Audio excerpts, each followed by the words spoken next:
O que vem a ser o Verbo divino? Foi quando o Filho de Deus se revestiu de carne humana e habitou entre nós. Na linguagem do Evangelho de João, o Verbo se fez carne.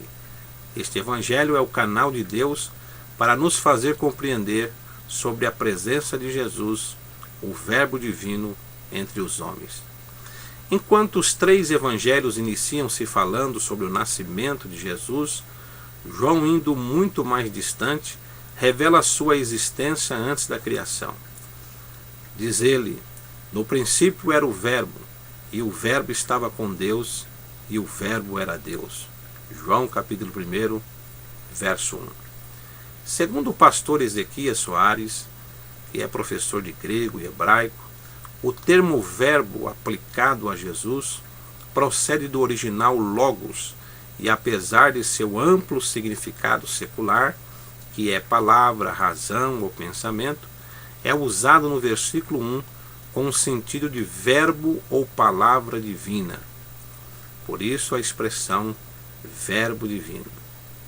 Ainda que para a maioria isto seja um pouco difícil de compreender, quando o Evangelho de nosso Senhor Jesus Cristo foi anunciado pela Igreja Cristã do primeiro século, os vocábulos a palavra e o verbo foram satisfatoriamente compreendidos pelos judeus e gregos, pois essas expressões lhe eram conhecidas.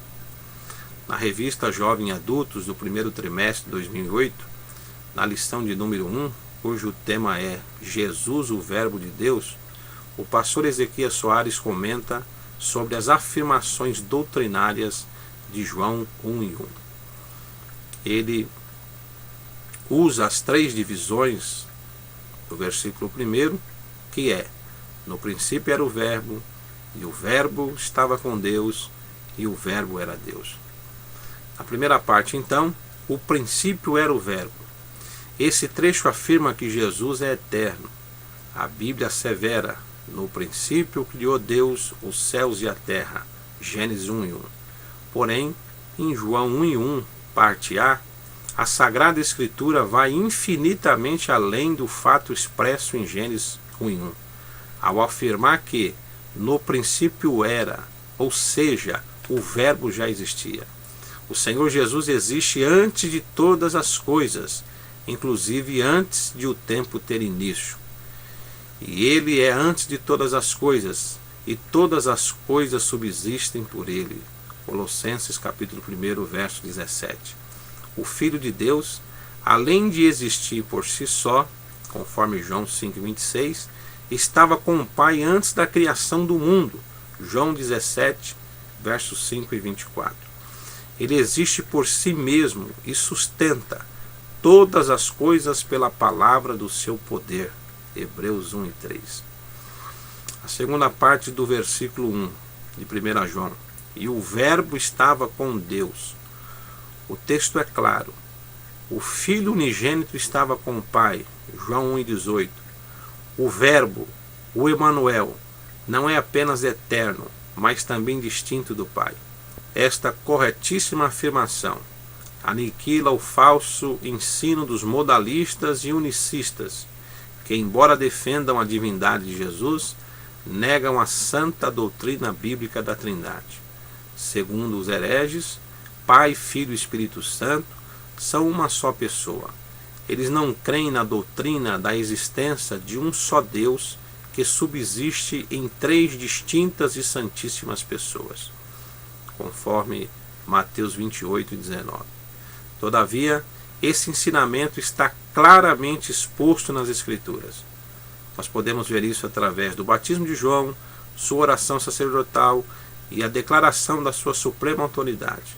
São refutações clássicas contra essas heresias. João 8:17 e verso 18, 1 João capítulo 2, verso 22 a 24.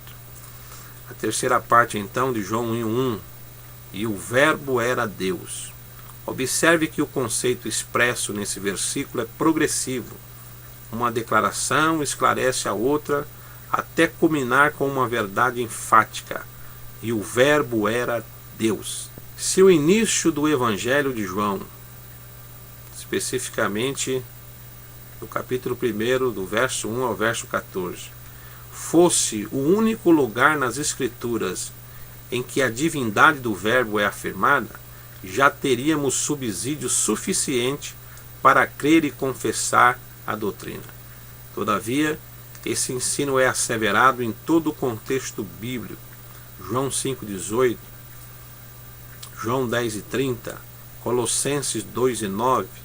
Portanto, inúmeras e inegáveis provas bíblicas atestam que a crença na divindade de Jesus é indispensável para a salvação da alma.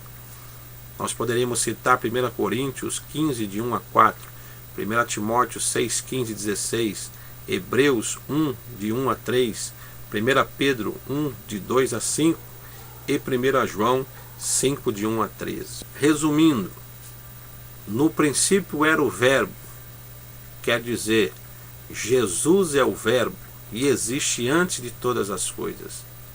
E o Verbo estava com Deus. Jesus estava com o Pai. Isso prova que ele é eterno, mas também que é distinto do Pai. E o Verbo era Deus, quer dizer, Jesus também é Deus.